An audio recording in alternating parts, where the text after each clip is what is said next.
Hey guys, welcome to Module 3 of Social Work 541.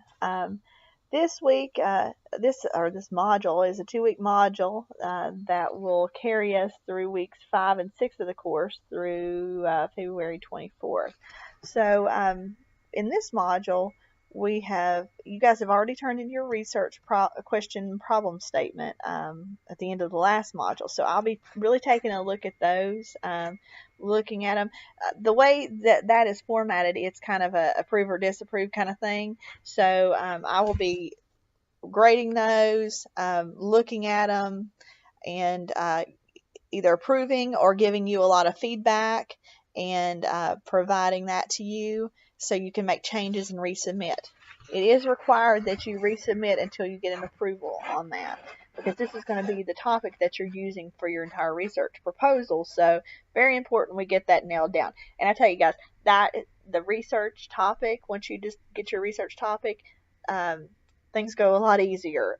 This is the hardest part. It's putting that label on exactly what you're doing is the most difficult part. It's like naming a child. It's very hard. So once you get past this, things will go, I think, a lot smoother in learning the research process. Okay. All right. In this module, we also have a quiz and discussion, just like in previous modules. The reading this time is chapters 6, 7, 8 in the book. There is no reading in the workbook this time because we do have the Tuskegee paper due as well. The ethics assignment Tuskegee paper, if you haven't looked at it, it is located in the major assignments tab, which is right underneath each module. It would be right underneath module 3 where you're in now.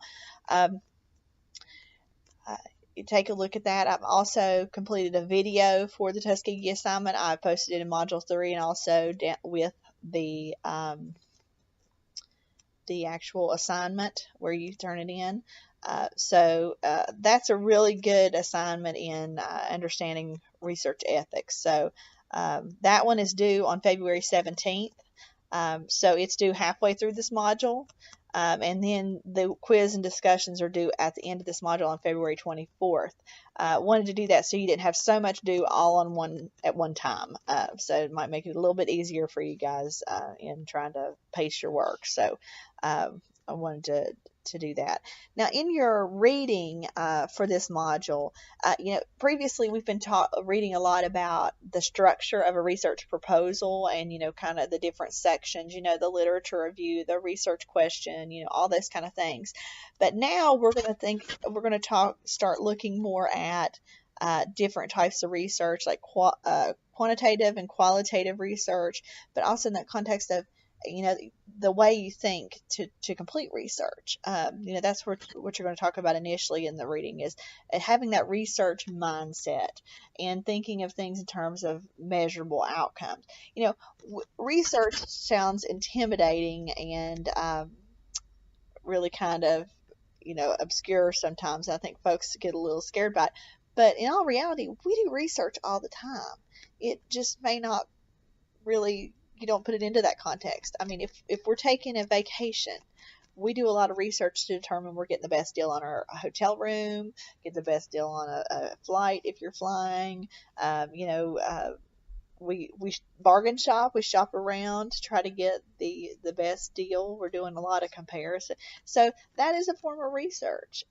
We just don't think of it that way. So just understanding the research mindset is a part of the process, and thinking in things in terms of measurability.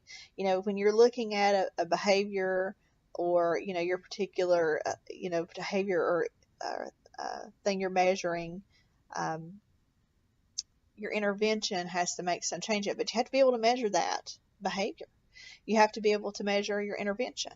So it's even, and it all creates an environment where you can say, okay, this affected this solely, rather than, well, it could have been this, but it might have been 14 other things that may have had an impact on the research as well.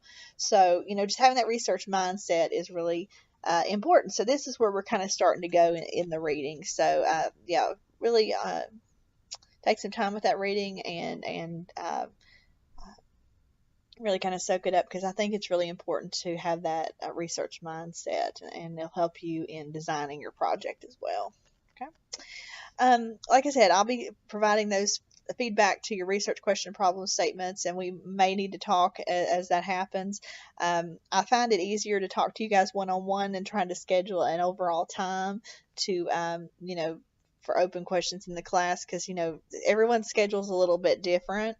I've already talked to some of you guys, and I think that made a big change in what you wanted to do for your topic, and helped you kind of think things through.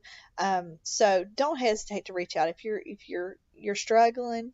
Don't just spin your wheels. Just contact me, and we'll schedule a phone call. And most of the time we can get things remedied really quickly. And I'm very flexible with phone calls and what we can do as far as that. I'm in my office 8 to 4 every day, but if you need to meet in the evenings or on the weekend, we can make that work. I'm pretty flexible. We can meet late, we can meet early, we can do what we need to do to make it work.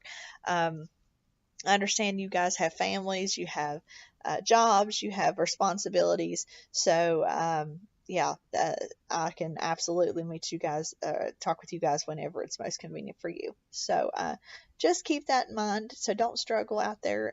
That's what I'm here for, to help you. So we're taking this slowly through the process to where we will submit the proposal near the end. So we've got some time to kind of move through and make it work.